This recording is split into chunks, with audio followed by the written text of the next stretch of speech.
Bonjour à tous, dans cette vidéo nous allons donc voir comment masquer le résultat d'une formule dans Google Sheet si certains paramètres d'entrée qu'on fournit à cette formule ne sont pas disponibles.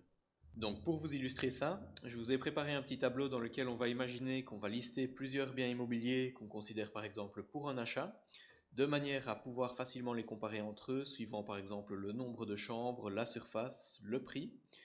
Et enfin, dans la dernière colonne, on va pouvoir également recalculer le prix par mètre carré en divisant donc tout simplement le prix total du bien par la surface en mètres carrés.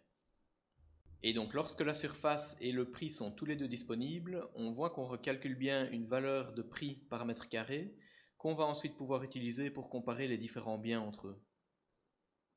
Alors par contre, on va avoir un petit souci lorsque par exemple la surface va être manquante, comme ici sur la ligne 3, puisque dans ce cas-là, on va avoir un message d'erreur du fait que par défaut, Google Sheet va considérer qu'une cellule vide est égale à 0.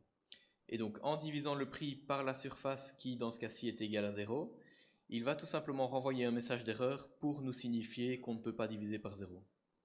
Et dans cette vidéo, c'est exactement ce qu'on va vouloir éviter. Et donc à la place de ce message d'erreur, lorsque la surface n'est pas disponible, on va tout simplement vouloir laisser la cellule vide de façon automatique. Et donc pour ça, on va utiliser une formule si qui, pour rappel, est une formule qui va donc nous permettre d'afficher une valeur si une condition qu'on lui fournit en paramètre d'entrée est vérifiée, et une autre valeur si au contraire cette condition n'est pas vérifiée.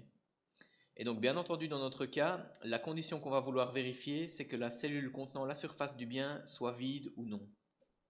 Et donc maintenant, sans plus tarder, on va pouvoir réécrire notre calcul en implémentant donc notre formule si. Donc on écrit tout simplement égal si, on ouvre les parenthèses, et donc le premier paramètre d'entrée qu'on va devoir lui fournir, ça va être la condition qu'on va vouloir vérifier.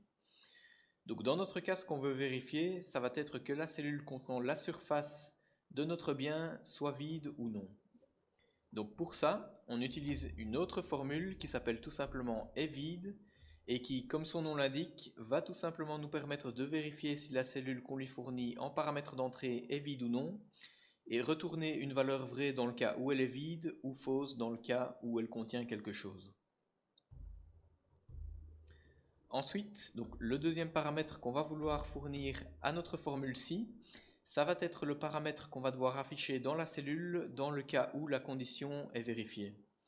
Donc dans notre cas, la condition est vérifiée lorsque la cellule est vide, et donc lorsque la cellule est vide, ça veut dire que la surface n'est pas définie, et donc pour le prix par mètre carré, on veut également garder une cellule vide. Donc pour ça, on écrit simplement deux guillemets avec rien entre eux, pour tout simplement indiquer qu'on va rien écrire dans la cellule dans ce cas-là. Ensuite, le troisième paramètre, ça va être le paramètre à afficher lorsque la condition n'est pas vérifiée. Donc, lorsque la condition n'est pas vérifiée, ça veut dire que la cellule n'est pas vide et donc qu'on a bien à la fois la surface et le prix pour nous permettre donc de recalculer le prix par mètre carré qu'on va donc lui indiquer ici en troisième paramètre. Donc, prix divisé par la surface.